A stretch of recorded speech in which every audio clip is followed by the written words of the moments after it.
என் நெஞ்சில் குடியிருக்கும் தமிழக வாக்காளர் பெருமக்களுக்கும் வீட்டில் குடியிருக்கும் குட்டி நண்பா நண்பீஸ்க்கும் வணக்கம். இன்றைய நேர்காணலில் என்னுடன் தாவைக்காவின் தீவிர ஆதரவாளர் தோழர் மகிழன் இருக்கிறார். தோழர் வணக்கம். வணக்கம். எப்படி இருக்கீங்க?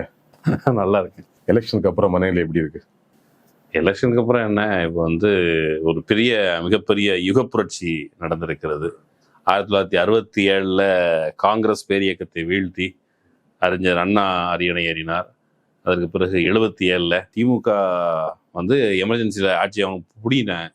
அதுக்கப்புறம் 77 எம்ஜிஆர் ஆட்சி அமைத்தார். அப்படியான அது புரட்சின்னு சொல்ல முடியாது, ஒரு தேர்தலில் அது. அப்புறம் ரஷ்யாவில் நடந்த ரஷ்ய புரட்சி, அப்புறம் பிரான்ஸ்ல நடந்த பிரெஞ்சு புரட்சி மாதிரிலாம் எதுவும் நடக்கல. ஒரு 20 லட்சம் வாக்குகள் எக்ஸ்ட்ரா விழுந்திருக்குது. அப்ப அது புரட்சி இல்லை அப்படி சொன்னா யூஷுவல் தானே. வழக்கமா ஒவ்வொரு தேர்தலுக்கும் 20 லட்சம் கூடி இருக்குது, வர்றது சகஜம் தானே. எஸ். ஆனா அது 20 லட்சம் மட்டும்தான். 20 லட்சம் எக்ஸ்ட்ரா ஆனது டிபேட்டபிள்னா 20 லட்சம் எக்ஸ்ட்ரா வந்திருக்குல்ல, அந்த 20 லட்சமும் தாவேக்காக கூடியது அப்படின்னு அசியூம் பண்ணத்தக்கதல்ல. கணிசமான ஒரு பொலிட்டிக்கல் அவேர்னஸ் திமுகவுக்கோ அதிமுகவுக்கோ வாக்களிச்சிருக்கலாம். அந்த 20 லட்சத்துல ஒரு 10 to 15 lakhs தாவேக்காக போன்னு சொல்லலாமா? அப்படின்னு சொல்ல முடியாது. எப்படி சொல்ல முடியாது? ஒரு படத்துல செந்தில் பசும்பால் வாங்க வருவாரு கவுண்டமணிகிட்ட, சரியா? அப்போ இது என்ன பால்னே? எருமை பால். அப்போ வேண்டான்னு போவா. அப்படி உடனே கவுண்டமணி கூப்பிட்டு, உனக்கு என்ன பசும்பால் தானே வேணும் அப்படின்னு சொல்லிட்டு முதல்ல ஒரு செம்பில் ஒரு கேன் பாலை பிடிப்பாரு.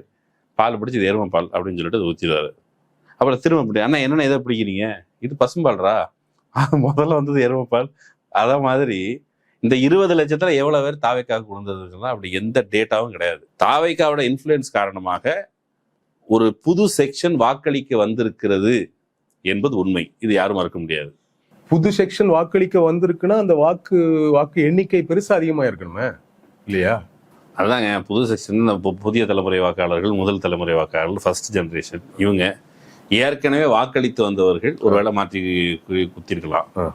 ஆனா இந்த லிமிட்டேஷனுக்குள்ளதான் ஒரு பெரிய ஒட்டுமொத்தமா சமூகத்தையே மாற்றி அமைப்பது, ஒட்டுமொத்தமா ஆன்டி இன்கம்பன்சி அப்படின்னு கிளைம் பண்ணத்தக்கதல்ல. பெரிய புரட்சி அப்படியே ஆட்சி மாற போகுதுங்கிறதுலாம் இல்ல. இந்த எலெக்ஷன்ல எல்லாருக்கும் தெரியும், திமுக வேற எந்த எலெக்ஷனோட தீவிரமா வேலை பார்த்துச்சு. ஆமா. அப்போ டெடிகேட்டடா திமுக வாக்காளர்கள் வந்திருப்பாங்க. என்னன்னா இப்ப திமுக வேலைன்னு சொல்லும்போது ஒண்ணு சொல்றேன். பொதுவா நம்ம பூத் ஏஜென்ட் ஒருத்தர் இருப்பார்ல, என்ன பண்ணிருக்காங்க, ஒரு பூத் ஏஜென்ட் கீழே கம்பல்சரியா 15 அசிஸ்டன்ஸ் போடணும். அந்த 15 அசிஸ்டன்ஸ் இவங்க விருப்பத்தை போட முடியாது. 15 பேரையும் போட்டு அவங்களோட டேட்டாஸ், அவங்க ஆதார் கார்டு உட்பட, அவங்க போன் நம்பர் உட்பட கட்சி தலைமையை கொடுத்துடணும். அது ஒண்ணு பண்ணிருக்காங்க. அது போக பூத் ஏஜென்ட் கீழே டிஜிட்டல் ஏஜென்ட்ஸ் 2 பேர் போட்டிருக்காங்க. ஒரு ஆப் ஒன்று வச்சிருக்காங்க இந்த எலெக்ஷனுக்காக. ஒரு ஆப் கிரியேட் பண்ணிருக்காங்க, இந்த லைவ் மானிட்டரிங். ஆமா, இந்த ஆப்ல ஆல்ரெடி இவங்க ஓரணியில் தமிழ்நாடு மாதிரியான செயல்பாடுகள் மூலமா திமுகவுக்கான வாக்காளர்கள் யாரு, கோர் ஓட்டர்ஸ் யாரு, இவங்க எல்லாம் கன்ஃபார்மா திமுக வாக்காளர் தெரிஞ்சவங்களோட டேட்டாஸ் எடுத்து வச்சிருக்காங்க. இங்க வாக்கு நடக்க அந்த ஆப்புக்குள்ள அதை ஃபீட் பண்றாங்க. ஸோ ரெண்டையும் கம்பேர் பண்ணி பாக்குறாங்க. ஸோ ஒரு பெரிய வேலை நடந்திருக்கு. கிட்டத்தட்ட இப்போதைக்கு அவங்களுக்கு ஒரு பூத் வாரியா எவ்வளவு ஓட்டுகள் நமக்கு வந்திருக்கு ஓரளவுக்கு உத்தேசமா ஒரு 85 to 90% கணக்கு அவங்க கிட்ட தெரிஞ்சிருச்சு. ஸோ அந்த அளவுக்கு வேலை செஞ்சிருக்காங்க. சும்மா வேலை செய்யல. திமுக தொண்டர்களா இருக்கணும், அவங்களுக்கு வேலை செய்யறதுக்கு செலவுக்கு ஒரு காசு கொடுக்கணும்ல. அதுவே ஒரு பூத்துக்கு இவ்வளவு ரூபாய் வச்சு ஒவ்வொரு எம்எல்ஏ கேண்டிடேட்டும் கொடுத்துருக்காங்க. அது தப்பும் கிடையாது, வேலை செய்யணும்ல. 30 நாள் வேலை செஞ்சிருக்காங்க. எலெக்ஷன் டேல எக்ஸ்ட்ரா வேலை செய்யும் போது எலெக்ஷன் டேக்கு ஒரு காசு, இந்த 30 நாள் கூட வேலை செய்யறதுக்கு ஒரு காசுன்னு ஒரு பெரிய காசையும் செலவு பண்ணிருக்காங்க. தேவையும் கூட. இந்த மாதிரி களத்துல பயங்கரமா வேலை செஞ்சிருக்காங்க. எலெக்ஷன் தான் இப்போ எல்லாரும் புறக்கணிக்கிறது. விஜய் வந்துட்டாரு, அவர் வந்தவொடனே எல்லாரும் ஓட்டு போட வந்துட்டாங்க, அவர் அழைத்ததால் வந்தார்கள் அப்படின்னா ஒரு செக்ஷன் கண்டிப்பாக வந்ததுங்கிறது உண்மை. இப்ப ஏன் வந்தாங்க அப்படின்னா, வெளிநாட்டுல இருந்து எத்தனை 27 லட்சம் வந்தாருன்னு, 27 லட்சம் பேர் வந்தாங்கன்னு ஒரு தகவல். அவங்கள கூப்பிட்டு முதல்ல அந்த இது ஃபிளைட்டு துறையில அவங்ககிட்ட கொண்டு ஒப்படைக்கணும். இப்ப 27 லட்சம் வந்தாருங்கிறியே, இப்ப நமக்கு டிக்கெட்ல இவ்வளவு கணக்கு இல்லையே, எதை வச்சு சொல்ற? எந்த ஏர்போர்ட்ல வந்து இறங்குனாங்க? இப்ப தனியா ஏதாவது பரந்தூர் விமான நிலையம் வர்றதுக்கு முன்னாடி அங்க இறங்கிட்டாங்களா? இல்ல தாவேக்கா சார்பாக தனி ஸ்பெஷல் ஃபிளைட்ல வந்தாங்களா? அந்த ஃபிளைட்ல அவர் மட்டும் தானே பயணிப்பாரு. இவரு 27 லட்சம் பேருக்கு அவருக்கு அனுப்ப முடியாதா? அவ்வளவு காசு வச்சிருக்காங்களா? அதெல்லாம் நீங்க ஒரு பெண்மணி சொல்லல, மகளிர் உரிமை தொகையெல்லாம் அவர் பாக்கையில இருந்து எடுத்து கொடுக்குறாருன்ட்டு. அவ்வளவு காசு வச்சிருக்காருங்க அண்ணன்ட்ட. நீங்க இது அவர் மக்கள் அரசுக்கு ஆசைப்பட மாட்டாரு. அது மக்கள் காசு வந்து நீங்கள் சினிமாவில் படம் நடிக்கும்போது அந்த ஃபர்ஸ்ட் நாள் டிக்கெட் அதில் மட்டும்தான் அவங்க ஆசைப்படுவாங்க. மற்றபடி அண்ணா ஆசைப்பட மாட்டார். இது வாட்டவர். இது ஒன்று. இன்னொன்று, ஒரு மிகைப்படுத்தப்பட்ட ஒரு பிம்பம். விஜய் வந்திருக்கிறார். மக்கள் மத்தியில் என்றைக்குமே, இப்போ திமுக ஆட்சியாக இருக்கட்டும், அதிமுக ஆட்சியாக இருக்கட்டும், ஈவன் ஃபார் தட் மேட்டர் பிஜேபியாக இருக்கட்டும், எந்த ஆட்சியாக இருந்தாலும் மக்கள்கிட்ட இந்த ஒரு மாற்றம் வேணுங்கிற எண்ணம் இருக்கும். அந்த எண்ணம் தவறானது இல்லை. அதை வந்து கன்வின்ஸ் பண்ணுறதுக்கு இல்லை, இது மாற்றம்னு நீங்கள் சொல்கிறீங்களே, இது எந்த வகையிலான மாற்றம், எதை மாற்றம்னு சொல்கிறீங்க? விஜய் பொலிட்டிக்கலாக என்ன கமிட்மெண்ட் கொடுத்துட்டு வராரு? ஃபார் எக்ஸாம்பிள் 67 வருவதை போல ஒரு மாற்றம் அப்படின்னு சொன்னால், 67க்கு முன்னால் நம்ம ஊடுகளில் பேசி பாருங்க, 67க்கு முன்னால் நம்ம வீட்டில் அரிசி சோறே நிறைய சாப்பிட்டுக்க மாட்டாங்க. அப்போ அரிசி தர்றேன், அரிசி சாப்பிடு அப்படின்னு சொல்லிட்டு வந்த ஒரு மாற்றம். அதுக்கு முன்னால் இந்தி திணிப்பு மாதிரியான விஷயங்கள் நடந்து கொண்டிருந்த பொழுது அதுக்கு எதிராக நடந்த கிளர்ச்சி. பண்ணையார்களே ஆட்சி செய்து கொண்டிருந்த பொழுது சாதாரணர்கள் வந்து அரியணையில் அமர்வது, அது வந்து 67. 77 எமர்ஜென்சியில் ஆட்சியை கரைச்சி விட்டதுக்கு பிறகு, எம்ஜிஆர் சைடில் முக்காவாசி வேற இந்த பக்கம் தள்ளி விட்டதுக்கு பிறகு, எம்ஜிஆர் வந்து கிட்டத்தட்ட விஜய் மாதிரி தான். பிற கட்சிகள்ல இருந்து ஆட்கள், திமுகல இருந்து ஒரு கணிசமான ஆட்கள் வந்தாங்க. அதை வச்சு எம்ஜிஆர் ஜெயிச்சார். ஆனால் இந்த 2 விதமான ஃபேக்டரும் விஜய்கிட்ட கிடையாது.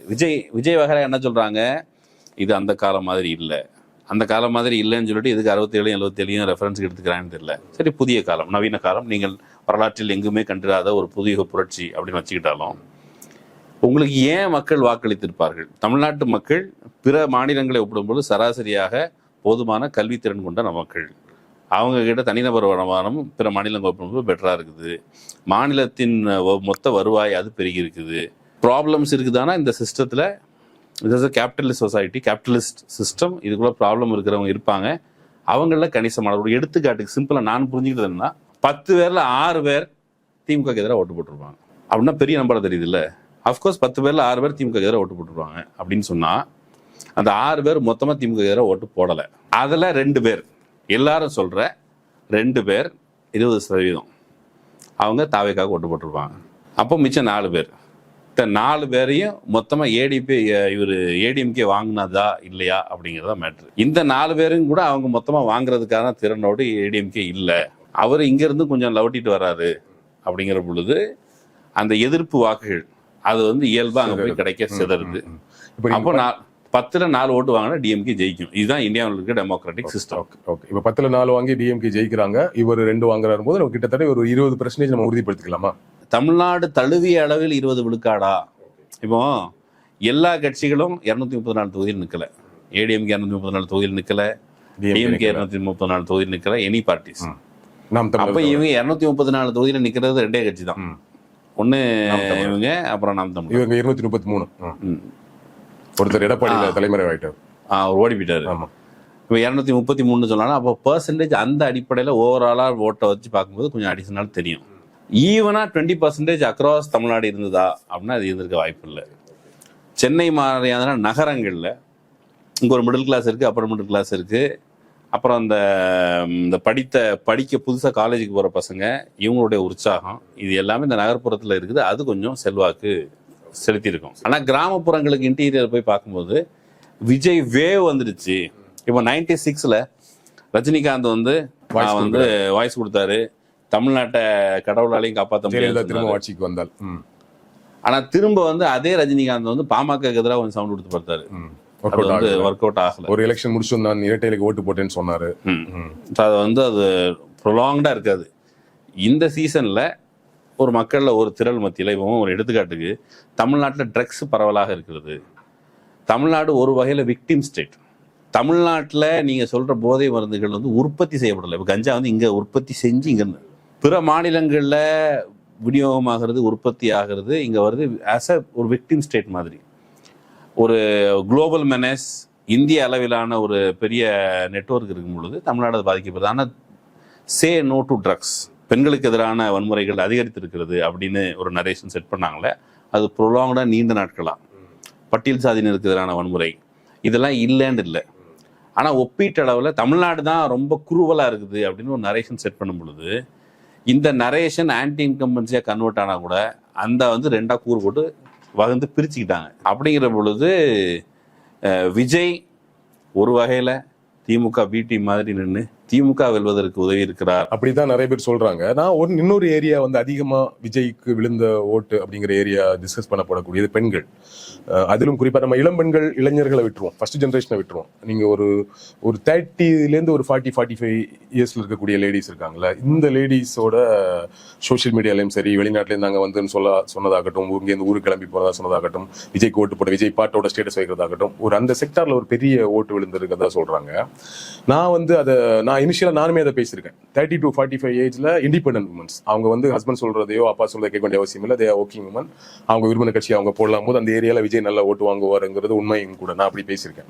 பட் உட்காந்து அனலைஸ் பண்ணி பார்க்கும்பொழுது இந்த 30 to 45 இயர்ஸ்ல இருக்கக்கூடிய லேடிஸ் யார் அப்படின்னு பார்த்தா, இவங்க இது வரைக்கும் திமுக அதிமுக ஓட்டு போடாதவங்களா நான் புரிஞ்சுக்கிறேன். எப்படின்னா அந்த 80s கிட்ஸ் 90s கிட்ஸ் சொல்லலாம். அவங்க வரும்பொழுதே திமுக அதிமுகவால தமிழ்நாடு கெட்டு போச்சு அப்படின்னு சொல்லக்கூடிய ஒரு தலைமுறை, எங்க தலைமுறை இல்ல நம்ம தலைமுறை கூட வச்சுக்கலாம். அந்த தலைமுறையில என்ன பண்ணாங்கன்னா, இவங்க எல்லாம் விஜயகாந்த் வரும்போது வெகுண்டு எழுந்து போய் விஜயகாந்த் ஓட்டு போட்டவங்க. அதற்கு பிறகு சீமானுக்கு போட்டவங்க, அதற்கு பிறகு கமலுக்கு போட்டவங்க. அந்த கூட்டம் அப்படியே இந்த முறை விஜய்க்கு போட்டதா தான் நான் பாக்குறேன். அந்த ஏரியால விஜய் பயங்கரமா ஓட்டு வாங்கியிருக்காரு உண்மை. ஆனா அந்த ஓட்டு இதற்கு முன்னாடியும் திமுக அதிமுக அவர்கள் மட்டும் தமிழ்நாட்டின் பெண்கள் அல்ல, அவர்கள் திமுக அதிமுகவுக்கு போட்டவங்க இல்ல. அவங்க எப்பொழுதுமே ஒரு மாற்றத்தை தேடி இருக்கிறவங்க. விஜய் இன்னும் ஒரு பெரிய முகம், பரிச்சயமான முகம் சொல்லும் போது கொஞ்சம் ஆனா அந்த மாற்றத்தை பற்றிய தேடல் இருக்குல்ல, அது ரொம்ப சூப்பர்ஃபிஷியலா. எதுக்குப்பா அவருக்கு ஓட்டு போடணும்னு சொன்னா ஃபார் எ சேஞ்ச். சரி, என்ன சேஞ்ச் அப்படின்னா, அவங்ககிட்ட யாருக்கிட்ட இதுவரைக்கும் அப்படி இன்ஃப்ளூயன்சர்னு சொல்ற நபர்கள் யாருக்கிட்டையுமே ஒரு கிளாரிட்டியோட ஒரு ஸ்வாக் ஸ்டேட்மெண்ட், ஒரு ஸ்டைல் ஸ்டேட்மெண்ட். தாவேக்காவுக்கு ஓட்டு போட்டதுங்கிறது ஒரு சோசியல் மீடியால தன்னுடைய ப்ரொஃபைலுக்கு ஒரு கூடுதல் கவனத்தை கொண்டு வருவது அப்படிங்கிற ராவண மவுண்டான்னு பாட்டு போடுறது, அர்ஜுனர் வில்லு ஹரிச்சந்திர சொல்லுன்னு பாட்டு போடுறதுங்கிற மாதிரி ஒரு ட்ரெண்ட். பட் இதுல கவனிக்க வேண்டிய இன்னொரு விஷயம் இருக்கு. அந்த செக்டார் நான் புரிஞ்சுக்கிறேன். அது உண்மையை அதிக ஓட்டு விழுந்தாலும் அது பெரிய பாதிப்பை திமுக அதிமுக கொடுக்காதுன்னு புரிஞ்சுக்கிறேன். ஆனா இவங்க வீட்டுல இன்ஃப்ளூயன்ஸ் பண்ண ஓட்டணும்னு இருக்கு. குறிப்பா இவர்கள் சொல்லி இவர்கள் கணவர்கள் கேட்கிற கணவர்களும் இருக்கிறாங்க. எல்லா கணவர்களும் மனைவி சொல்ல கேட்காதவங்க கிடையாது இல்லையா? மனைவி சொல்ல மந்திரம் இருக்க கணவர்கள் நம்ம ஊர்ல இருக்கிறாங்க இல்லையா? குறிப்பா அந்த பெண்களோட அம்மாக்கள் இருக்காங்க. அவங்க எல்லாம் பாத்தீங்கன்னா ரொம்ப ஏஜ் கிடையாது, 65-70 கிடையாது, ஒரு 50-55 ரேஞ்சில் இருக்கக்கூடிய, 60க்குள்ள இருக்கக்கூடிய ரேஞ்சில் இருக்கக்கூடிய அம்மாக்கள். இத்தனை காலமாக அவர்கள் கணவன் சொல்வதையோ இல்ல மூத்த மகன் சொன்னதையோ கேட்ட அம்மாக்கள் இன்னைக்கு இந்த பெண்கள் சொல்றதை கேட்கறத ஒண்ணு பாக்குறோம். ஆனா அந்த ஓட்டு திமுக விழுந்த ஓட்டு. சோ அங்க ஒரு டேமேஜ் ஏற்பட்டதா நான் பாக்குறேன். அந்த டேமேஜ் தான். அந்த டேமேஜ்ல நான் என்ன சொல்றேன், எலெக்ஷனை பொறுத்தவரை உங்களுக்கு எவ்வளவு வேணும்? 40% 35+. அப்ப நீங்க 10 பெண்கள் வச்சிருந்தா 4 பெண்கள் இங்க ஓட்டு விழுந்திருக்குது. அதான் மேட்ரு. டேமேஜ் ஆயிருக்கதானா? டேமேஜ் ஆயிருக்கும். திமுக எக்ஸ்ட்ரா விழக்கூடிய ஓட்டை குறைச்சிருக்கு, ஆனா வெற்றியை தடுக்கல. வெற்றியை உத்தரவாதப்படுத்தி இருக்கிறார். நீங்க இந்த சைட்ல எதிர் முகாமில் இருக்கிற வாக்குகளை பிரிச்சதன் வழியாக அவர் உத்தரவாதப்படுத்துறாரு. இப்ப 67-40% திமுக வாங்குது. இவர் எம்ஜிஆர் 30%, 20%, 25% வச்சு ஆட்சி அமைக்க முடியாது என்பது தெரியும். இப்போ விஜய் சமீபத்தில் ட்வீட் போட்டிருக்காருல, இந்த தேர்தல் தொடர்பா நம்பிக்கையோட இருக்கு, வெற்றி நிச்சயம் அப்படிங்கிறதுல அவருக்கு போதுமான அளவு நம்பிக்கை இல்லை. எல்லாரும் நீங்க வார்டில் வேலை பார்த்தீங்க, பூத் கமிட்டியில வேலை பார்த்தீங்க, எல்லாருக்குமே ஜாலி, நன்றி, எல்லாருக்கும் நன்றி, நீங்க வேலை பார்த்தீங்க, நிறைய பேர் ஓட்டு போட்டிருக்கீங்க, வாக்களித்தவர்களுக்கு நன்றிங்கிறத.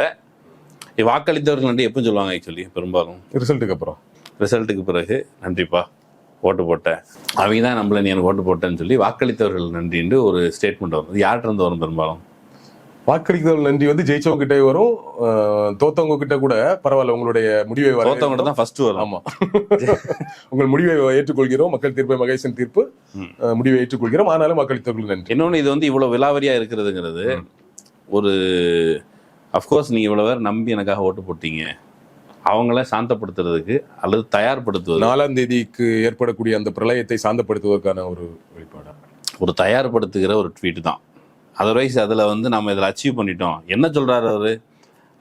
மிட்டா மிராசுகளுக்குரியது, பணக்காரர்களுக்குரியது, ஏற்கனவே பதவியை அனுபவத்திற்குரியது அப்படின்னு நம்பிக்கிட்டு இருந்த தேர்தலில் ஒரு பெரிய செக்ஷன் வந்திருக்குது, அவங்க வாக்களிக்க வந்திருக்கிறாங்க.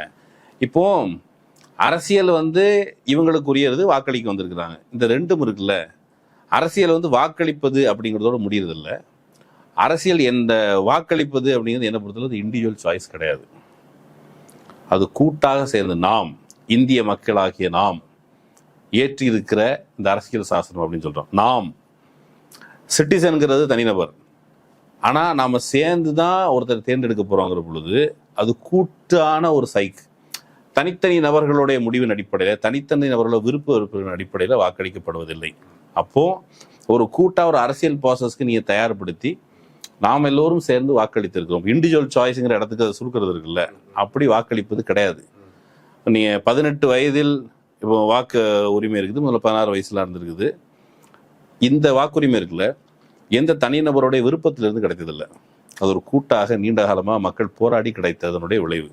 வாக்காளர் உரிமையிலிருந்து நீங்கள் அதுக்கு பிறகு வேற என்னென்ன உரிமைகள் சொன்னாலும், அப்போ இந்த கூட்டுழைப்பின் விளைவை அனுபவிக்கிற நாம ஓட்டு போடும்போது தனிநபரா எனக்கு ஒரு சாய்ஸ் இருக்குது அப்படின்னு முடிவெடுக்கவே முடியாது. விஜய் அப்படியே ஒன்று இன்ட்ரடியூஸ் பண்ணுறாரு, நீங்களாம் வந்து ஓட்டு போட வந்துட்டீங்களே, அப்போ நீங்களும் அரசியல்வாதி தான். கவுண்டமணி ஒரு படத்தில் நக்மாக்கு கார்த்திக்கு பூ கொடுத்துட்டு நீங்க தான் காலிங்னு சொல்றாரு. அந்த மாதிரி நீங்க தான் காலிங். நீங்க ஓட்டு போட்டதுனால நீங்க அரசியல்வாதி ஆக முடியாது. Process, continuous process, consistent process. இதுல முன்ன பின்ன இருக்கும், நீங்க கத்துக்கணும், உங்களுடைய பிள்ளைகளை திருத்திக்கணும். It's a process. அப்ப நீங்க எதுக்காக ஓட்டு போடணும்? விஜய் வந்து இதுக்கு முன்னாலேயும் கூட இப்பவும் கூட தான் ஏன் தேர்ந்தெடுக்கப்படணுங்கிற ஒரு ரீசனே சொல்லல. இல்ல, எனக்கு கேள்வி அங்கதான். விஜய் வந்து தான் ஏன் தேர்ந்தெடுக்கப்படணும்னு சொல்லல. ரொம்ப மாற்று திட்டங்களையோ இல்ல மாற்று வித்தியாசமான கொள்கைகளையோ இல்ல தமிழ்நாடு சூப்பர் டெவலப்ட் ஸ்டேட்டா மாத்துறதுக்கான எக்ஸ்க்ளூசிவான ஸ்பெஷல் திட்டங்களையோ ஒன்றும் வரல. இப்போ எல்லாருமே சேஞ்சை விரும்புறவங்க தான். சேஞ்ச் வந்தா நல்லது தான், அது நல்ல சேஞ்சா இருக்கணும். ஓகேவா, அதுதான் முக்கியம். விஜய் வர்றாரு, நம்ம அவதானிக்கிறோம், அவருக்கு இருக்க சப்போர்ட்டை பார்க்குறோம், ஆமா ஒத்துக்கிறோம். ஆனா விஜய் அதுக்கு பிறகு எடுத்து வைக்கக்கூடிய அரசியல் தத்துவங்களாக இருக்கட்டும், திட்டங்களாக இருக்கட்டும், அவரோட பிரச்சார செயல்பாடுகளாக இருக்கட்டும், எல்லாத்துலயுமே போதாம இருக்கும்போது நம்ம அவரை விமர்சிக்க தொடங்குறோம். எந்த அரசியல் தத்துவத்துலங்க சர்ச்சில் போய் முட்டி போட்டு நடந்து? அதான் புரியுது என்ன தத்துவம் அது? அதான். சோ போதாம இருக்கும்போது விமர்சிக்கிறோம் இல்லையா? இப்போ நம்ம அடிக்கடி இவ்வளவு விஷயம், இதுதானே அடிப்படையா இருக்க வேண்டிய புரிதல். ஆனா இங்க இருக்கக்கூடிய படிச்ச செக்டர், இப்ப நான் சொன்ன மாதிரி 30 to 45 இருக்க லேடிஸா இருக்கலாம், ஆண்களும் அதுல இருக்கிறாங்க, ஆண்களா இருக்கலாம், இவங்க எல்லாமே படிச்ச செக்டர். இந்த படிச்ச செக்டர் இதை எதையுமே புரிஞ்சுக்காம விஜய் அப்படிங்கிற ஒரு முகத்துக்காக ஓட்டு போடுதுன்னு நினைக்குதுன்னா ஒரு டிஸ்கஷன் நம்ம பண்ணிட்டு இருக்கிறோம். அப்போ நம்ம கல்வியை கொண்டு போய் படிடா படிப்பு முக்கியம்னு சொல்லி படிக்க சொல்லிட்டோம். படிப்பு வந்துருச்சு, கல்வி வந்துருச்சு, அது மூலமா பொருளாதாரம் வந்துருச்சு, ஒரு அடையாளங்கள் வந்துருச்சு. அப்போ ஏதோ ஒரு வகையில அறிவை கொண்டு புகட்டுவதிலேயோ அரசியல் அறிவின் மீன் பண்றேன். ஸோ அதை கொண்டு புகட்டுவதிலேயோ நம்ம வந்து மிஸ்டேக் பண்ணிருக்கிறோம். இப்போ என்ன பண்றது? இப்போ படிச்சுட்டாங்க, எல்லாம் படிச்சவங்க தான் ஃபாரின்ல இருந்து கிளம்பி வர்றான். சீமானுக்கெல்லாம் ஃபாரின்ல இருந்து இதெல்லாம் ஒரு விஷயமா? எங்களுக்காக ஃபாரின்ல இருந்து கிளம்பி வந்து வேலையை விட்டு வந்தவெல்லாம் இருக்கிறான் சொல்றாங்க. ஓகே, இதெல்லாம் நீங்க ஓட்டு போட வரீங்க, நாங்க வேலையை விட்டு வந்தோம், எங்க வந்து விவசாயம் பண்ண வந்தோம் ஏன்னு சொல்லவெல்லாம் இருக்கிறான். ஸோ இந்த செக்டார், படிச்ச செக்டார் இப்படி பண்றது நம்ம என்ன, அது ஒரு பேசிக்கான விஷயம் தானே. வழக்கமா சொல்லுவாங்க, இப்ப அண்ணா வந்து கலைஞர்கிட்ட சின்ன வயசுலேயே அது வந்து திராவிட நாடுக்கு ஏதோ கற்று எழுதி அனுப்பும்போது கொஞ்சம் உக்கிரமாக கற்று எழுதியிருக்காரு. அண்ணா கூப்பிட்டு உன் பேர் என்ன, படிக்கிற வேலையை பாருன்னு கலைஞர்கிட்ட சொல்ல, கலைஞர் வந்து அண்ணா சொல்லி தட்டிய ஒரே விஷயம் அதுதான் அப்படின்னு சொல்கிறாரு. அண்ணா அப்படி சொல்லியிருக்காரு, போய் படிங்க, அதாவது போய் புள்ள ஊட்டியில் படிக்க வைங்கிற மாதிரி போய் படிங்கன்னு சொல்லிட்டு இருந்தா. இப்போ வரைக்கும் முதலமைச்சர் ஸ்டாலின் வரைக்கும் அதை சொல்கிறார். பட் இந்த படிங்க மட்டும் பத்தாது. இப்போ ஒருத்தர் வந்து இன்ஜினியரிங் படித்த ஒருத்தர் வந்து அவர் சிவில் இன்ஜினியரிங் படிச்சா கன்ஸ்ட்ரக்ஷன் பண்ணலாம், அது கம்ப்யூட்டர் இன்ஜினியரிங் படிச்சிருக்காங்க, அந்த துறை சார்ந்த நிபுணராக இருக்கலாம். ஆனால் அவங்களுக்கு அரசியல் அறிவுக்கு உத்தரவாதப்படுத்துறதுக்கு சமூக தளத்தில் நீங்கள் அரசியல் உரையாடலை ஒரு தேர்தல் காலத்தில் நடப்பதாக மாற்றிக்கொள்வது இருக்குல்ல, அது பிரச்சனைக்குரியது. நீங்கள் வீட்டில் திரையரங்குகளில் இந்த டயலாக்ஸு இன்ட்ராக்ஷன்ஸ் நடக்கணும், அன்றாட வாழ்க்கையின் ஒரு பகுதியாக. எனக்கு என்னன்னா, நம்ம ஒரு மிகப்பெரிய கம்யூனிஸ்ட் கட்சியில சேர்றவங்ககிட்ட எல்லாம் முன்னாடி கேட்பாங்களா, மூலதனம் படிச்சிருக்கே அப்படின்ட்டு. மூலதனம் படிக்கவே இல்லை அப்புறம் அப்படிங்க அந்த மாதிரிலாம் நம்ம கேட்கல. நீங்க மூலதனத்தை படிச்சுட்டு வாங்க, பெரியாரை ஃபுல்லா படிச்சுட்டு வாங்க, அம்பேத்கரை ஃபுல்லா படிச்சுவாங்கன்னு கேட்கல. நான் சொல்றது ரொம்ப இயல்பா ஒரு நடிகர் வராரு, எல்லாருமே அவர் ஆர்வத்தோட எக்ஸைட்மெண்டோட அவரோட அரசியல் வகையை பாக்குறோம்.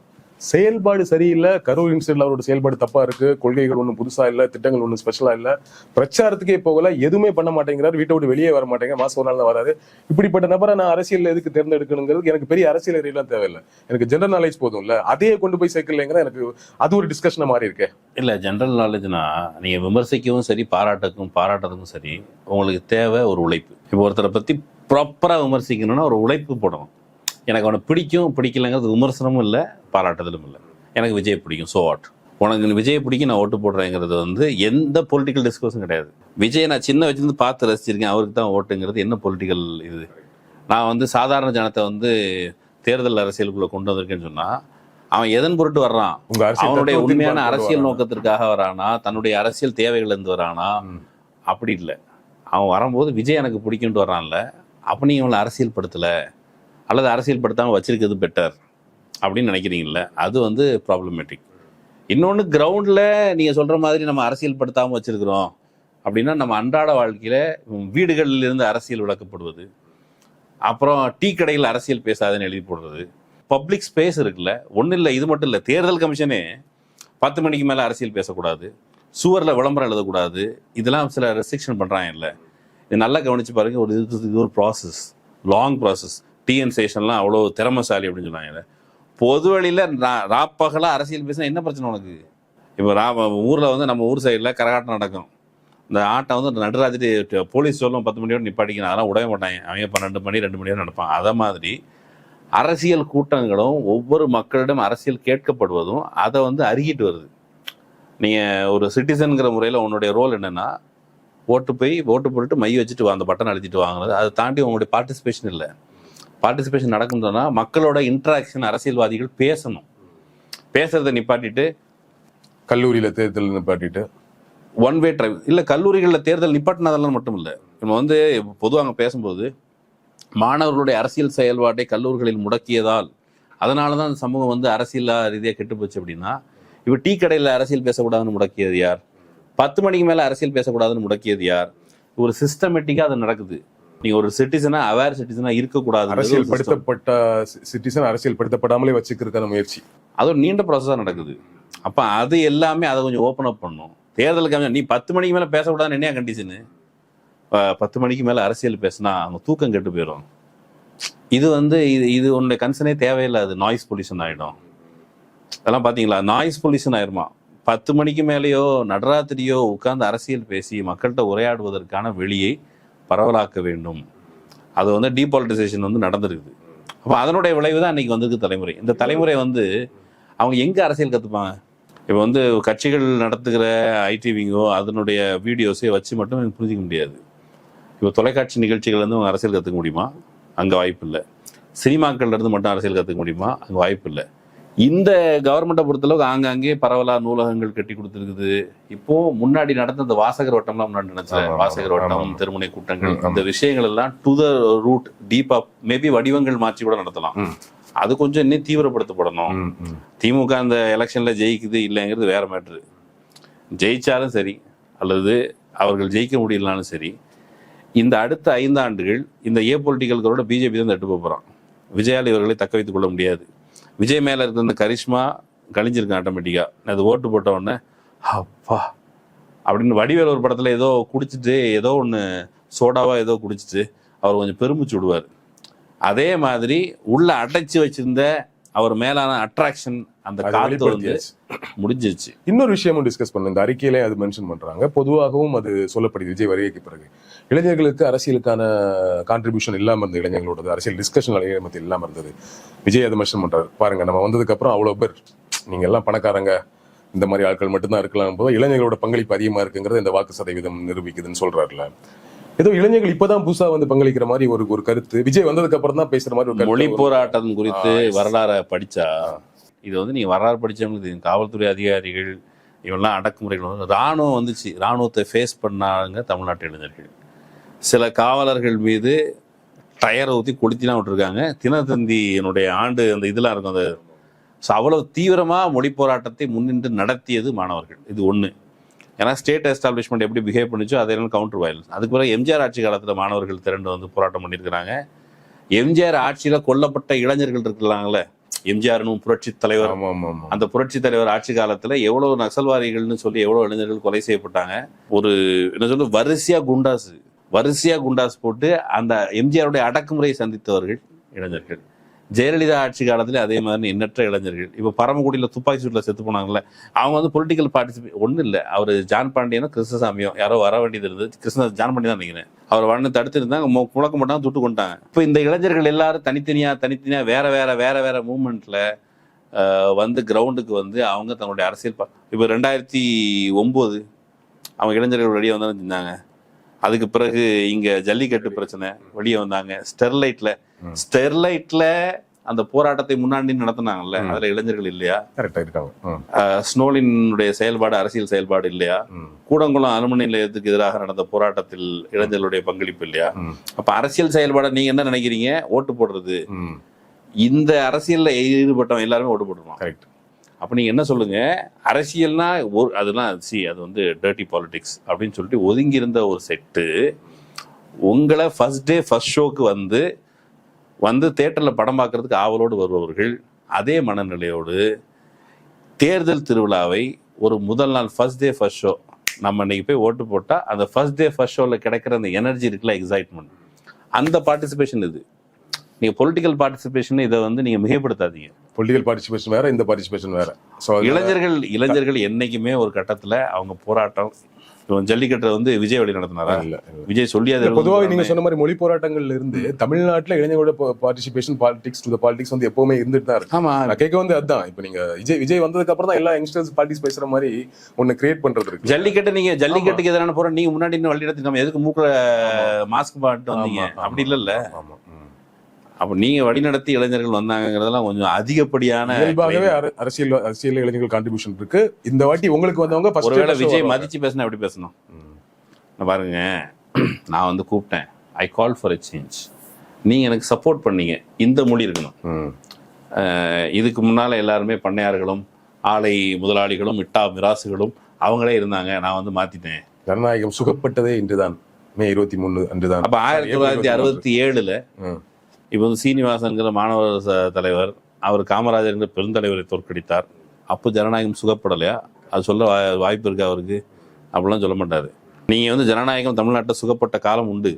நீங்கள் எமர்ஜென்சிங்கிற அடக்குமுறையை தமிழ்நாட்டின் மீது ஏவிய பொழுது அந்த ஜெயலலிதா சர்வாதிகாரி ஆகிறார் இந்திரான்னு கார்ட்டூன் போட்டு அந்த எமர்ஜென்சிக்கு எதிராக வந்து தீர்மானம் போட்டு தமிழ்நாட்டில் எமர்ஜென்சி நிழல் படாமல் ஒரு 6 மாதத்திற்கு மேலே பார்த்து கொண்ட பொழுது அதுக்கு அக்னாலஜ்மெண்ட் யாரு? சோ அந்த சமயத்தில் எழுதியிருக்கிறாரு, நான் வந்து இந்த நேரத்தில் கருணாநிதியை விமர்சிக்க மாட்டேன், ஏன்னா பெரிய தீங்கு எமர்ஜென்சின்ட்டு. அந்த காலகட்டத்தில் ஜனநாயகம் சுகப்பட்டது. ஜனநாயகம் வந்து ஓட்டு போடுற அன்னைக்கு நீங்கள் ஓட்டு போடுற அன்னைக்கு வராது. அப்புறம் ஜனநாயகத்துக்கு எதிரான அத்துமீறல் வரும்போது அதுக்கு எதிராக நிற்கிறது தான் ஜனநாயகம் சுகப்படும். இன்னொரு பக்கம் ஜூன் 26 எமர்ஜென்சி வந்து 1975 26 அந்த சமயத்தில் அந்த எமர்ஜென்சி நடைமுறைக்கு வந்த அன்னைக்கு ஜனநாயகத்தை வேற வகையில சுகப்படுத்தினார் புரட்சி தலைவர் எம்ஜிஆர் அவர்கள். அவர் சினிமாவில் நடிச்சிட்டு இருக்கிறாரு. அங்கே அந்த சினிமா ஸ்டூடியோல இருந்தே ஒரு அறிக்கை விடுறாரு. நவமணிங்கிற பத்திரிகையில் இப்போ வந்திருக்கு, வாய்ப்பு இருக்குங்க செக் பண்ணிங்க. என்ன அறிக்கை விடுறாரு தெரியுமா? எமர்ஜென்சியை வரவேற்று நீங்கள் அந்த எம்ஜிஆர் வழியில தான் மாற்றத்தை கொண்டு வரும்னு சொல்றீங்க. இதில் அந்த எம்ஜிஆர் வழியில தான் மாற்றம், அந்த மாற்றத்தை தான் நேற்று வந்து ஓட்டு போட்டாங்க. ஜனநாயகம் சுகப்பட்டதெல்லாம் புரியல, இது எந்த அர்த்தம்? இன்னொன்னு சொல்லணும், இப்போ நம்ம சென்னையில இருந்து ஊருக்கு போறதுக்கு ரொம்ப கஷ்டமா போச்சு, பயங்கரமான டிராபிக். ஒட்டுமொத்த சென்னையில் இருக்கக்கூடிய இளைஞர்களை ஒட்டுமொத்த பேரும் கிளம்பி போய் டிவிக்கு ஓட்டு போடுறதா கிளம்பி போற மாதிரி ஒரு இமேஜ் ஒன்று சோசியல் மீடியால பரப்பப்பட்டது. அப்படிதான் ஒரு இமேஜ் கிரியேட் ஆச்சு. இப்போ நான் ஒன்று சொல்லணும்னு விரும்பல, போன எலெக்ஷனுக்கு எங்க வீட்டுல இருந்து அம்மாவும் தங்கச்சியும் கிளம்பி போவாங்க. நைட்டு கிளம்புனாங்க, ஈவினிங் 4 மணி போய் நாகர்கோயிலில் போய் சேர்ந்தாங்க. டைம் ஆயிடுச்சுன்னு வீட்டுக்கு போகாமல் நேரடியாக பூத்து போய் ஓட்டை போட்டு தான் வீட்டுக்கு போனாங்க. இந்த எலெக்ஷனுக்கு நம்ம வீட்டிலேருந்து ஒருத்தர் கிளம்புனாரு, அவர் அதே மாதிரி கிளம்புனாரு, ஈவினிங் 4 மணி தான் போய் சேர்ந்தாரு, அவரும் பூத்தில் போய் ஓட்டை போட்டு தான் போறாரு. ஸோ இது புதுசு இல்லை. எலெக்ஷன் ஊருக்கு போற நமக்கு இது தெரியும், இது இப்படி தான் இருக்கும். இந்த வாட்டி போக்குவரத்துறை சொன்ன மாதிரி நிறைய கட்டுமான பணிகளாக நடக்கிறதுனால கொஞ்சம் முன்ன பின்ன இங்கே அதிகமாக இருக்கலாம். ஒரே இடத்துல இருந்து கிளம்புறதுனால அதிகமாக இருக்கலாம். எனக்கு என்ன தோணுச்சுன்னா, இது எல்லா காலம் நடக்கிறது. அப்போ முறை இப்பதான் வாழ்க்கையில் எலெக்ஷன் ஓட்டு போட போறீங்களா நீங்க அப்படின்னு ஒன்று தோணுச்சு. சர்ப்ரைஸ். தீபாவளிக்கு போயிருப்பான், பொங்கலுக்கு போயிருப்பான், எலெக்ஷனுக்கு தீபாவளி பொங்கல் தான் கூட்டம் இருக்கு, எலெக்ஷன் கூட்டம் இருக்கான்னு நினைச்சிட்டு இப்பதான் ஃபர்ஸ்ட் டைம் போறாங்க போல இருக்கு. பெரும் கூட்டத்தை பார்த்துட்டு ஐயோ எங்களை போக தடுக்கிறாங்க, பஸ் எலெக்ஷன் நாள் 23 தெரியல.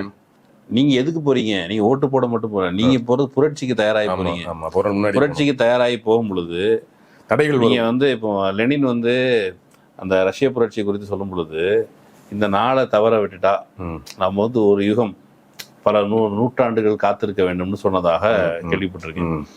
அப்போ நீங்க 23 தவற விட்டீங்கன்னா போற வழியில பஸ்ல உட்காந்துட்டு ஐயா நான் ரூமுக்கு போகணுமேனு சொல்லிக்கிட்டு இருந்தா ஒரு புரட்சியை தவற விடுறீர்கள். அப்ப புரட்சிகர கடமைங்கிறது எனக்கு என்ன இருக்குது? சரி லேட் ஆயிடக்கூடாது, முன்னாடியே போவோம், நீ ஒரு லாரியை பிடிச்சி கூட முதல் நாள் தூக்கிட்டு போ, அப்படிலாம் நடந்திருந்தா அது வேற. இப்போ வாக்களிக்கிறதுக்கு அவங்க ஃபெசிலிட்டிஸ் ஏற்பாடு பண்ணி கொடுத்துருக்கணும், அவங்க வாக்களிக்க ஃபெசிலிட்டேட் பண்ணியிருக்கணும். முன் தயாரிப்பு வேணும்ல. நீங்க வந்து கிரௌட் இருக்கிறது முன்னாடி வாய்ப்பு இருக்கவங்களா அரசியல் ரீதியா நீங்க தலையீடு செய்யறதுக்கு ஒரு புதிய கூட்டத்தை கொண்டு வந்திருக்கீங்க. அந்த கூட்டத்துக்கு என்ன நாலேஜ் இருக்கணும்? நீங்க போன வருஷம் எலெக்ஷன் அப்போ கூட்டம் இருந்துச்சா அதை பத்தின ஒரு ஸ்டடி இருந்திருக்கணும் பேசிக்கா. கரெக்ட். அப்புறம் இந்த வருஷம் நம்ம ஓட்டு போடுறதை தடுக்கிறதுக்கு என்னெல்லாம் அஸ்திரங்களை ஆளும் வழக்கம் போல பஸ் செய்யும் எல்லாம் பண்ணும். அப்போ வந்து நம்ம என்னெல்லாம் பண்ணணும் அப்படிங்கிற அளவுக்கு இவங்க திட்டமிடுதல். ஏன்னா அரசியல் பங்கேற்க போறீங்க, புரட்சிக்கு தயாராகிறீங்க. அப்படி எதையுமே செய்யாம புரட்சியை வந்து நீங்க ஸ்பூன் ஃபீட் பண்ணுங்கன்னு சொன்னா அது வந்து ஸ்பூன் ஃபீட் புரட்சி நடக்கவே சாத்தியம் இல்லை. ஓட்டு விழுந்துருச்சு, எலெக்ஷன் முடிஞ்சிருச்சு, பெர்சன்டேஜ் வைஸ் எல்லாம் பாக்குறோம், நிறைய இடங்கள் அதிகமா இருக்கு. அதிமுக நேரடியாக போட்டியிட தொகுதிகளில் பெர்சன்டேஜ் அதிகமா இருக்குன்றாங்க. கோவை மண்டலத்திலையும் வட மாவட்டங்களிலும் திமுகவுக்கு கொஞ்சம் பின்னடைவா இருக்கும் அப்படின்னு சொல்றாங்க. சவுத்துல திமுகவுக்கு வழக்கம் போல ஆதரவு இருக்கும், ஆனா தாவேக்காவுக்கு அதிகமான வாக்கு இருக்கும் அப்படின்லாம் கன்னியாகுமரி மாவட்டத்தில் தூத்துக்குடியிலன்னு சொல்லப்படுகிறது, இங்க சென்னையில சொல்லப்படுகிறது. இது எல்லாமே நம்ம எலெக்ஷன் முன்னாடி பேசினது. இப்போ அதை இன்னும் கொஞ்சம் ஊர்ஜிதப்படுத்துறோம்னு வச்சுக்கோங்களேன். எப்படி இந்த ஏரியாவை புரிஞ்சுது? உண்மையாவே வடக்கு மண்டலம், கோவை மண்டலத்துல எல்லாம், சரி வட தமிழ்நாடு, கோவை மண்டலத்துல எல்லாம் திமுகவுக்கு ஒரு பின்னடைவா இருக்குமா? சென்னைங்கிற நகரத்திற்குள்ள அவர் பிரிக்க போற வாக்குகள் திமுகவுடைய வெற்றியை சென்னை நகரத்திற்குள் உத்தரவாதப்படுத்தும், உறுதிப்படுத்துது. ஒண்ணு. பல்வேறு இடங்கள்ல நீங்க அதிமுக பலமுள்ள பகுதிகள் அப்படின்னு சொல்ற கொங்கு மண்டலத்துல சில பகுதிகளில் திமுக வெற்றி பெறாத இடங்கள்லயும் சில இடங்கள்ல திமுகவின் வெற்றிக்கு விஜய் உதவ இருக்கிறார். ஏன் விஜய் உதவ இருக்கிறார்? விஜய் அணிலாக உதவ இருக்கிறார். அவர் வந்து எந்த இடத்துல திமுக பலவீனமா இருக்குதோ அல்லது அதிமுக கொஞ்சம் பலமா இருக்குதோ அதிமுக ஓட்டை உடைச்சு திமுக ஜெயிக்கிற மாதிரி, சில இடங்கள்ல அதிமுக ஜெயிக்கிறதுக்கான வாய்ப்பு இருக்கிற சூழல்ல திமுக கொஞ்சம் பலமா இருக்குதுன்னு சொன்னா அந்த பக்கம் திமுக ஓட்ட உடைச்சு இப்படி அணிலாக வேலை பார்த்திருக்கிறார். இல்ல, இந்த அணிலாக வேலை பார்த்து ரெண்டு பக்கமும் இந்த வேலை நடந்திருக்கும் இல்லையா? அப்ப நம்ம ஒட்டுமொத்தமாக விஜயின் இந்த வருகை திமுக வெற்றியை மட்டுமே உறுதிப்படுத்துன்னு சொல்றது கரெக்டா? ஏன்னா ஒரு திமுக பெரும்பான்மை பெற்று ஆட்சி அமைக்கும். இதுல வந்து 234 தொகுதியிலும் திமுக ஜெயிக்கும் அப்படிங்கிற அர்த்தத்துல சொல்லல. திமுக பெரும்பான்மை பெற்று ஆட்சி அமைக்கும். 120ன்னு வச்சுக்கோங்க, 130ன்னு வச்சுக்கோங்க, 170ன்னு வச்சுக்கோங்க, நீ 234 கூட வச்சுக்கோங்க, அது எப்படின்னா எக்ஸ்டெண்ட் பண்ணிக்கலாம். ஆனா திமுக பெரும்பான்மை பெற்று ஆட்சி அமைக்கும். இதுல பின்னாடி இருக்கிற மார்ஜின்ல ஒரு செக்ஷன்ல ஏடிஎம்கே ஸ்கோர் பண்ண போகுது, அதுவும் உண்மை. ஏடிஎம்கே ஸ்கோர் பண்ணும். தாவேகா வந்து it is going to act as a catalyst or a spoiler, அவ்வளவுதான் அதனுடைய ரோல். அந்த ரோல் வந்து என்ன செய்யும் அப்படின்னு கேட்டா, புதிதாக அந்த ஓட்டிங் மிஷினை முதல் தடவை பார்த்த, ஓட்டிங் பூத்துக்கு முதல் முறையா போன ஒரு ஆசையோட போயிருப்பாங்களே, ஒரு பேராசையோட, எப்பா நான் வந்து புக்கில் ரஷ்யன் ரெவல்யூஷனை பற்றி படிச்சிருக்கேன், பிரெஞ்சு ரெவல்யூஷனை பற்றி படிச்சிருக்கேன், இப்போதான் 10th ஹிஸ்ட்ரி புக்கில் படித்தேன், அப்படி படித்ததெல்லாம் வந்து I am going to participate in revolution அப்படிங்கிற ஒரு ஹையோட போயிருப்பாங்கல்ல. அவங்க எல்லாருக்கும் அந்த ஹை வந்து இப்போ காஃபி குடிச்சு ஒரு கஃபைன் உள்ள போனோன்னா கொஞ்சம் ஒரு ஹை வரும்ல, அது வந்து ஆட்டோமேட்டிக்காக காஃபி குடிச்சு கொஞ்ச நேரங்கள்ல ஆறும்ல, அந்த மாதிரி முடிவுகளின் போது ஆறப்போகிறது. நீங்க ஒரு ரியாலிட்டியா கன்வெர்ட் ஆக போறது இல்லை. விஜய் அடிக்கடி சொல்ற மாதிரி நம்பிக்கையோட இருங்கள், வெற்றி நிச்சயம் வந்து அது வந்து இந்த ஓட்டு எண்ணப்படுகிற நாள்லயும் அவரால் சொல்ல முடியும் நான் நம்புறேன். இல்ல, திமுக பத்தி பேசும்போது திமுக வெற்றி உதவுறான்னு சொல்றீங்க, ஆனா அதே சேம் டைம் அவர் சென்னையிலயும் உதவுறான்னு சொல்றீங்க. சென்னையில திமுக ரொம்ப ஸ்ட்ராங்னு தெரியும். அப்ப விஜய் சென்னையில அதிகமான ஓட்டு வாங்குவாரு. அவர் சென்னையில அவர் வாங்கக்கூடிய ஓட்டுகள் அதிகமா திமுக ஓட்டா இருக்குது சான்சஸ் இருக்குல்ல. அப்ப சென்னையில திமுக ஓட்டுகள் அவர் அதிகமா வாங்கும்போது திமுக தோல்விக்கு வாய்ப்பா ஏற்படுத்திடாதா? நகர்ப்புறங்கள்ல அவர் அதிகம் ஓட்டு வாங்குவாரு. யாரு ஒருவேளை விஜய் இல்லைன்னு சொன்னா யார் அதிகம் ஓட்டு வாங்கியிருப்பா? அதே இடத்துல விஜய் இல்லைன்னா அதிமுக வாங்கியிருக்கும். அதிமுக. அப்போ திமுக 5 ஆண்டு கால ஆட்சி, அது கொண்டு இருக்கிற ஆன்டி இன்கம்பன்சி இதெல்லாம் சேர்ந்து ஏடிஎம்கேக்கு ஃபேவரபிளா ஆகிறதுக்கு வாய்ப்பு இருக்கிற ஒரு ஆப்ஷன். அந்த இடத்துல தான் குறுக்க கவுசிங் வந்தாங்க. விஜய் வந்து அந்த பக்கம் உனக்கு அப்படிலாம் நான் ஸ்ட்ராங்கா பயன்பட விடமாட்டேன் அப்படிங்கிற ரோல் தான் இவருடைய ரோல். விஜய் வந்து ஹீரோவோ இல்லைனோ இல்லை, நடுவில் வர்ற கௌஷிக் தான்றீங்க. இன்னொரு ஏரியாவும் டிஸ்கஸ் பண்ணோம். இப்போ எங்க ஏரியா குமரி மாவட்டம், திருநெல்வேலி, தூத்துக்குடி மாதிரியான இடங்கள்ல ஃபிஷர்மேன் கம்யூனிட்டியில நல்ல வாக்குகளை வாங்குறாரு, பிரிக்கிறாரு அப்படிங்கிறது தெரியுது. பிரிச்சிருக்காருன்னு சொல்லப்படுகிறது. நம்ம எலெக்ஷனுக்கு அப்புறம் பேசுறோம், ஆமா விஜய்க்கு தான் ஓட்டு போட்டோங்கிற அதிகமா சொல்றதையும் பாக்குறோம். இப்போ அதுக்கு ஒரு நிறைய காரணம் இருக்கு. ஒன்று, இயல்பாகவே பாட்டாளி வர்க்கம் இது மாதிரி ஸ்டார்ஸ் மேல, கமர்ஷியல் ஸ்டார்ஸ் மேல அன்போட இருப்பாங்க, நம்ம முன்னாடி பேசின டிஸ்கஷன் படி. இன்னொன்று வந்து இயல்பாகவே மீனவ மக்கள் வந்து விஜய் ஒரு மீனவர் நம்புறாங்க, ஒரு நம்பிக்கையும் இருக்கு. அது இல்லைன்னு வச்சுக்கோங்களேன், அது பொய்யா இருந்தா கூட மீனவர் இல்ல, குறைந்தபட்சம் தன்னை மீனவர் நம்பிக்கிட்டு இருக்கான். இதே நான் மீனவர் இல்லடா, இவன் சீமான் மேடையில சொல்றாருல, என்னை சாதி பார்த்து ஓட்டு போட்டா உன் ஓட்டு எனக்கு தீட்டுன்னு சொல்லி. நான் வந்து ஒரு தமிழன், ஏன் நீ வந்து நீங்க மீனவரா பார்க்காதீங்க, நான் அந்த சாதியும் கிடையாது, எங்க அப்பா ஒரு ஜாதி எங்க அம்மா ஒரு ஜாதி, என்னை வந்து இந்த ஜாதி நீங்க அடைக்காதீங்க அப்படின்னு கிளாரிபிகேஷன் கொடுப்பதற்கு மாறாக ஒரு செக்ஷன் தன்னை மீனவர்னு சொல்லுதா, வரட்டும் அங்க இந்த ஓட்டு வரட்டும் நினைக்கிறாங்க அப்படின்னு நினைக்கிறதும் உண்மையிலே அது வந்து டேஞ்சர் தான். ஆனா அந்த ஓட்டு என்ன ஆகும்? அது இப்ப கன்னியாகுமரியில அவர் மீனவர் ஓட்டு வாங்கினா நம்ம கன்ஃபார்மா தெரியும் அந்த ஓட்டுகள் எல்லாமே திமுக காங்கிரஸ்க்கான ஓட்டுகள். அப்ப அங்க அது திமுக காங்கிரஸ் கூட்டணி தானே சேதாரம், ரொம்ப ஸ்ட்ராங்கான பெல்ட் அவங்களுக்கு. அது மீனவர்கள் ஓட்டு பிரியும் போது சேதம் நடக்க போகுதுங்க. ஆனா அந்த சேதத்தை உண்மையிலேயே அனுபவிக்க வேண்டியவர்கள். நீங்க திமுக காங்கிரஸுக்கு விழ வேண்டிய ஓட்டுகள் மட்டும் இல்ல, உத்தரவாதமான ஓட்டுகள் இருக்குல்ல, திமுகவுக்கு இந்த ஃபினாமினா தெரியும், மீனவர் தரப்புல இருந்து வாக்குகள் போக போகுது. அப்போ முடிஞ்ச அளவு அவங்க அங்கே போறத டேமேஜ் கண்ட்ரோல் பண்றது இவங்க ஒர்க் பண்ணியிருப்பாங்க. ஓகே, போறதுல பாதியாவது இவங்க வாங்குறது பார்ப்பாங்க.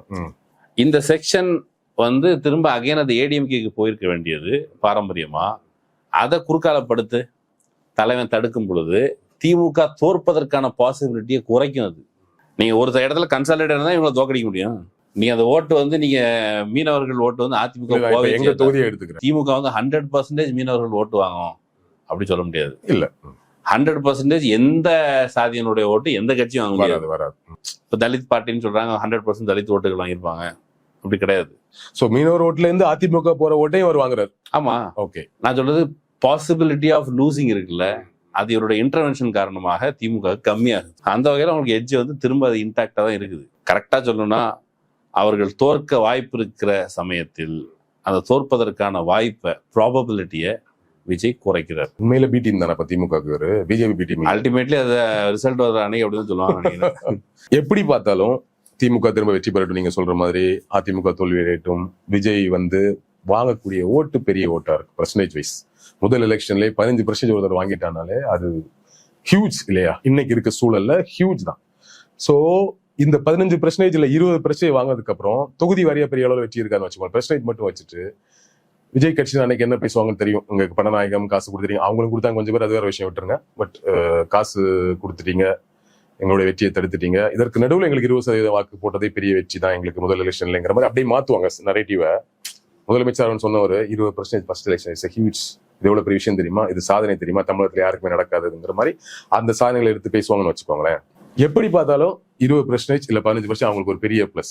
அதற்கு பிறகு என்ன நடக்கும்? சரி, ஒரு 2 விஷயம். முதல்ல இந்த பணநாயகம்லாம் சொல்றது இருக்குல்ல, ஒரு உருட்டு. அண்ணா இதை எப்படி ஹேண்டில் பண்ணாரு? அண்ணா உள்ளிட்டவர்களை அண்ணாவையும் தோற்கடிப்பதற்கு அதுக்கு முன்னால் இந்த காங்கிரஸ் பெருந்தலைவர்கள் அண்ணாவை இங்க மட்டும் தலைவர்கள் பேர் சொல்லக்கூடாது, அவங்க வந்து அண்ணாவை தோற்கடிக்கிறதுக்கு காசு கொடுக்குறாங்க. காசு கொடுத்து தோற்கடிச்சுட்டாங்க. அப்போ கூட இருந்த தம்பிமாரெல்லாம் போய் அண்ணன் அவங்களை எப்படி தோற்கடிச்சிட்டானே அப்படின்னு ஒப்பாரிக்கும் போது அவர் அண்ணா வந்து ஆமாம், அவர்கள் கொடுத்த பணத்தை விட அதையும் விட அதிகமான மதிப்பை நாம் பெற்றிருக்க வேண்டிய அளவுக்கு நாம் மக்கள்கிட்ட வேலை பார்க்கணும். Super, exact. அதுதான் நமக்கு இது எக்ஸ்கியூஸ் சொல்லிட்டு இருக்க கூடாது. பணத்தை கொடுத்தா ஆமா, பணத்தை மீறி நமக்கு ஓட்டு போடுற அளவுக்கு நம்ம என்ன செய்யல, பணம் விளையாடுன்னு தெரியும்ல. அவன் பணம் விளையாடுதுன்னா இப்போ எல்லாரும் என்ன நினைச்சிட்டு இருக்காங்க, இங்க திமுக அதிமுக தான் காசு கொடுத்து கிடைச்சிருந்துச்சு. காங்கிரஸ் காமராஜர் பீரியடு, பிரிட்டிஷ்காரன் பீரியட்லேயே காசு கொடுத்துருக்காங்க ஓட்டுக்கு. ஸோ அதனால இது வந்து இன்னொன்று, இந்த ஓட்டுக்கு காசு கொடுக்குறது இருக்குல்ல, அது மட்டும் நான் தனியாக ஆட் பண்ணிக்கிறேன். ஒன்றும் இல்லை, ஒரு அக்னாலஜ்மெண்ட்டுங்க. அது அக்னாலஜ்மெண்ட் ரிசிப்ட் மாதிரி மக்கள் அதை கருதுறாங்க. ஒரு திருவிழா நடக்குது, திருவிழாவுக்கு ஊருக்கு வந்திருப்பான்னு சொன்னால் ஒரு தாம்பளத்தில் அல்லது கையில் ஒரு வெத்தலைப்பாக்கு கொடுத்து, கல்யாணத்துக்கு கூட வெத்தலைப்பாக்கு கொடுத்து வந்திருப்பா அப்படின்னு சொல்கிறத வந்து அது வெத்தலைப்பாக்கு தான். ஆனால் அந்த வெத்தலைப்பாக்கு வைக்கிறான்னு வச்சுப்போமே, ஹில் ஃபீல் இன்சல்டட். இப்போ இது ஓட்டுங்கிற சிஸ்டத்துல நீ சட்டத்துல வேணா சேர்க்காம இருக்கலாம். ஓட்டுக்கு 1000 ரூபா கொடுக்கறதுங்கிற சட்டத்தை சேர்க்காம இருக்கலாம். மேபி பின்னால சட்டமா கூட மாறலாம். எலெக்ஷன் கமிஷனே ஓகே, கப்பாட்டியில் கொடுக்காங்கப்பா, நாங்க 1000 ரூபா கொடுத்துட்றோம் அப்படின்னு கூட எலெக்ஷன் கமிஷன் வரலாம். பிகாஸ் நான் என்ன வெங்காயத்துக்கு நான் ஓட்டு போடணும், நீ என்ன கிழிச்சிருக்கிற, சரி ஓட்டு போட வரணும், என்கரேஜ் பண்றதுக்கு எனக்கு ஃபீஸ் கொடு, அன்னைக்கு ஒரு நாள் நான் லீவ் போட்டு வர்றேன், மார்னிங் வர்றேன், what is the fees to take part in the election அப்படின்னு வாட் எவர். அப்படி ஒருவேளை முடிவுக்கு வரணும்னா அவனுக்கு 1950க்கு முன்னால இந்தியாவில் வாழுகிற மக்களுக்கு தெர் வாஸ் நோ வேல்யூ. அப்புறம் 50களுக்கு பிறகு எல்லாருக்கும் ஒன் வேல்யூன்னு சொன்னாங்க. இப்போ எல்லாருக்கும் ஒன் வேல்யூ ஆனதுக்கு பிறகு உங்களுக்கு 1000 ரூபா எனக்கு 0ன்னு சொன்னா அப்போ ஒன் வேல்யூங்கிறது கொஞ்சம் அடிப்படுது. அப்போ அது சமன்படுது ஈக்குவலாவா. அப்புறம் வந்து என்கிட்ட பேசு அப்படிங்கிறது அந்த டீலு. அதை வந்து ரொம்ப கொச்சப்படுத்தி அவன் 1000 ரூபா வாங்கிட்டான்னா, இப்போ நேற்று என் ஃப்ரெண்ட்ஸோட ஒரு வாட்ஸ்அப் குரூப் பெரிய சண்டை. அப்போ நான் அதில் ஒரு பெண் சொன்னாங்க, கவர்மெண்ட் ஆஃபீஸுக்கு போனால் மட்டும் காசு கொடுக்கலாமா, எதுக்குமா காசு கொடுக்குன்னு சொன்னால் ஃப்ரெண்டு சொன்னாங்க, இல்லை கவர்மெண்ட் ஆஃபீஸில் வந்து அதான் வேலை நடக்காது. அப்புறம் ஒருத்தர் எழுதினான், அன்றாட வாழ்க்கையில் தினமும் நான் தேர்ந்தெடுக்காத அதிகாரிகள், மெரிட் பேஸில் வர அதிகாரிகள், எக்ஸாம் எழுதிட்டு வர அதிகாரிகள், எனக்கு அவன் மேலே ஒப்பீனியன் சொல்லவே வாய்ப்பு இல்லை. இவனை எதுக்கடா வேலைக்கு எடுத்திருக்கீங்க, ஒரு அயோக்கிய பையன், அவனுக்கு வேலையை விட்டு நீக்குன்னு சொல்கிறதுக்குலாம் எனக்கு பெரிய அதிகாரம் என்கிட்ட இல்லை. அவன் என்ன அன்றாடம் ஆழ்ந்துட்டு இருக்கான். என்கிட்ட இந்த மொத்த சிஸ்டமே, இந்த அரசாங்க நிறுவனம் என்கிட்ட வந்து ஒரு முறை அப்புறம் நம்மளுக்கு ஓட்டு போட்டுரு அப்படின்னு மதிக்கிறதே அது ஒரு டைம் தான், காசு தந்து. அந்த நேரத்துல கூட அப்படின்னு தட்டி, டேய் என்ன நீ மதிக்கிற இல்லையா, என்னை மதிக்கிறதுக்கு உத்தரவாதம் என்ன? ஆனால் ஒரு 50 ரூபா பத்தாது, ஒரு 500 ரூபா பத்தாது. இது வந்து ஒரு டயலாக் தான். இதை வந்து நீங்க மக்களை ஒரு நீ போயிட்டு ஒரு கட்ட பஞ்சாயத்து பண்ணிட்டு ஒரு கட்டிங் வாங்கிட்டு வர்றியா, அதுக்கு பேர் என்ன? It's a participation. அதில் 1000 ரூபா கொடுக்கறதுனால 1000 ரூபா வாங்காதவங்களாம் நீங்க எவ்வளோ இப்போ வந்து பணநாயகமா ஆகிடுச்சு. தப்பு. பணநாயகமா ஆகக்கூடாது. பணநாயகமா ஆகக்கூடாதுன்னா மக்கள்கிட்ட வந்து அரசாங்கத்துடைய பணம்லாம் நேரடியாக போகணும். அரசாங்கத்துக்கு போக வேண்டிய பணத்தை வரி கட்ட மாட்டாங்கன்னு தடுக்கிறவங்கலாம் பணம் நாயகம் ஆயிடுச்சுலாம் பேசக்கூடாது. நீங்கள் பணத்தை மொத்தமாக போக விடுங்க, அதுக்கப்புறம் அந்த ரூட் வழியாக அவங்கள்ட்ட போட்டு அவன் 1000 ரூபா கேட்க மாட்டான். அது வந்து ஒரு சைக்கிள். இன்னொன்று, இந்த பெரிய க்ரௌடு வாக்களிக்க வந்தது இல்லை, இவங்க ஒரு கன்சிஸ்டண்டாக நல்லா கவனிச்சு பாருங்க. சோசியல் மீடியா இன்ஃப்ளூயன்சர்ஸ், திரைப்பட நடிகர் நடிகைகள், இவங்க யாருக்குமே பொலிட்டிக்கல் கமிட்மெண்ட்டாவோ அன்றாட வாழ்க்கையில் எல்லாம் சிஸ்டம் மாறணும் சார் அப்படின்னு சொல்கிற யாராவது ஒருத்தங்க பெட்ரோல் விலை ஏற்றம் ஒரு ட்வீட் போட்டிருப்பாங்க, ஒரு இன்ஸ்டாகிராமில் போஸ்ட் போட்டிருப்பாங்க, கேஸ் விலை ஏறுது, இவங்களுக்கு தேர் நாட் கன்சர்ன். கேஸ் விலை ஏறலாம், பெட்ரோல் விலை ஏறலாம், எது ஏறினாலும் அவங்கள பற்றி கவலை இல்லை. ஆனால் சிஸ்டம் மாறும். இதுக்கு நான் ஓட்டு போட்டேன். இந்த மாதிரி லிஸ்ட்ல இருக்கிற சிஸ்டத்தை மாற்றணும், சேஞ்சஸ் வேணும்னு சொல்ற பல பேர் வெளிநாட்டில் இருப்பாங்க. வெளிநாட்டு போனதும் ஒரு எண்ணம் வரும், சிஸ்டத்தை மாற்றி ஆகணும் தமிழ்நாட்டில். இங்கே இருக்கும் சிஸ்டத்தை மாற்றுறதுக்கான நீங்கள் சொல்ற மாதிரி எந்த வேலையும் செஞ்சிருக்க மாட்டாங்க. எதை பற்றின சுரணையும் இருக்காது, எதை பற்றின அவேர்னஸும் இருக்காது. அந்த வெளிநாட்டில் போய் அந்த ஒரு சிஸ்டத்தை மாற்று. ஆமாம், வெளிநாட்டில் போயிட்டு அங்கிருந்து இந்த சிஸ்டத்தை மாற்ற நினைப்பாங்க. இந்த வாட்டி ஒரு 22 லட்சம். நீங்கள் சவுதிக்கு போயிருக்கீங்க, சவுதியில சிஸ்டத்தை மாத்துங்களேன். சிங்கப்பூர்ல இருந்து வரீங்க, சிங்கப்பூர்ல தொழிற்சங்கம் வைக்கிறதுக்கு உரிமை இல்லை, சிங்கப்பூர்ல சிஸ்டத்தை மாத்து. நீங்க சவுதியில அங்க இருக்கிற பிரச்சனை, இப்ப வந்து சவுதியில ஒரு மன்னராட்சி கீழே வேலை பாக்குற, மக்களாட்சி வேணும்னு அங்க போய் பேசு. இங்க இருந்து வெளிநாட்டுக்கு போற மாதிரியான சிஸ்டத்தையும் வச்சிருக்கீங்க. இங்க இருந்து உத்தரப்பிரதேஷ், பீகார்ல போய் வேலை பாக்குற மாதிரி சிஸ்டத்தை மாத்துங்க. உன்ன வெளிநாட்டுக்கு இங்க இருந்து ஸ்கோப்பா ஒரு ஸ்கில்டு லேபரா மாத்தி வெளிநாடுகளுக்கு ஒரு வேலையாட்களா ஒரு ஸ்கில்டு லேபரா கொண்டு போய் அங்க சேர்க்கிற ஒரு சிஸ்டம் இருக்குல்ல, அந்த சிஸ்டத்தை மாற்றணும். ஆனால் சிஸ்டத்தை மாற்றணுங்கிற ஆள் ஏற்கனவே ஒரு சிஸ்டம் இருக்குது, பீகார் மாதிரி உத்தரப்பிரதேஷ் மாதிரி, அந்த சிஸ்டத்தை பற்றி வாயே திறக்க மாட்டார். இது ஒரு பெட்டரான சிஸ்டம்னு கூட அக்னாலேஜ் பண்ண தயாரா இல்லை. ஆனால் நீங்களும் அது கூட சேர்ந்துக்கிட்டு சிஸ்டத்தை மாற்று. இல்லை, இந்த சிஸ்டத்தை மாற்றுறதுக்காக வெளிநாட்டிலேருந்து கிளம்பி வந்த பேர் பலர் வந்து வழக்கமாக சம்மருக்கு வர்றாங்க, ஏப்ரல் மேல வருவாங்க.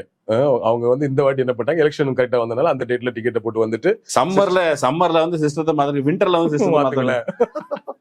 ஒண்ணும் இல்லைங்க, இவங்க வர்ற ஃப்ளைட்டு சர்வீஸ் சார்ஜஸ் இருக்குல்ல, ஃப்ளைட்டு இந்த இந்தியாவை பொறுத்த மட்டில் இங்க இருக்கிற ஏர்போர்ட் எல்லாத்தையும் தனியாருக்கு தாரை வார்த்து கொண்டு இருக்க சிஸ்டம் இருக்குல்ல, அதை மாத்துறத பத்தி எப்படி யோசிப்பீங்க?